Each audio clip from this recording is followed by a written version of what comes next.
પ્રદીપ ગુરુના આશ્રમમાંથી નકલી નોટો પકડાઈ હતી અને હવે આ સમગ્ર મામલે ક્રાઇમ બ્રાન્ચ દ્વારા વધુ એક વ્યક્તિની ધરપકડ થઈ છે। સુરતના ભાવેશ વલ્લભ ગજેરા નામના વ્યક્તિની ધરપકડ કરવામાં આવી છે। નવેમ્બર 2025માં આ કામમાં ભાવેશ સાથે હતો। નોટ છપાયા બાદ ગ્રાહક શોધી કાઢવાની બાંહેધરી આપી હતી। કોર્ટમાંથી આરોપીના 6 દિવસના રિમાન્ડ મેળવવામાં આવ્યા છે। નકલી નોટોનો ઉપયોગ ક્યાં કરવાનો હતો તેની તપાસ ચાલુ છે। કસ્ટમ વિભાગ પાસે પાર્સલ વિશે માહિતી માંગવામાં આવી છે।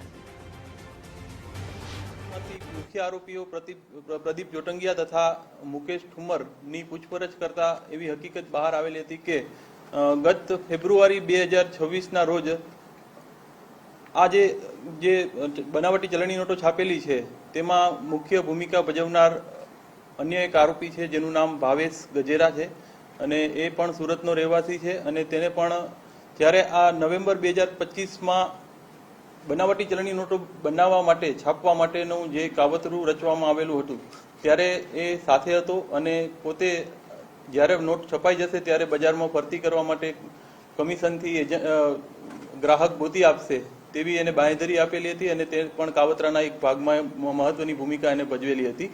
તેથી આ આરોપીની પૂછપરછ દરમિયાન અને તેના સીડીઆર એનાલિસિસ અને ટેકનિકલ એનાલિસિસ આધારે આરોપીની ભાવેશ ગજેરાની સક્રિય ભૂમિકા જણાતા परम दिवसे आरोपी ने सूरत खाते थी अत्रे तपास अर्थे लावी अने धरपकड़ करवामां आवेली छे अने नामदार कोर्ट में रजू करी अने दिन 6 ना रिमांड मेळववामां आवेल छे।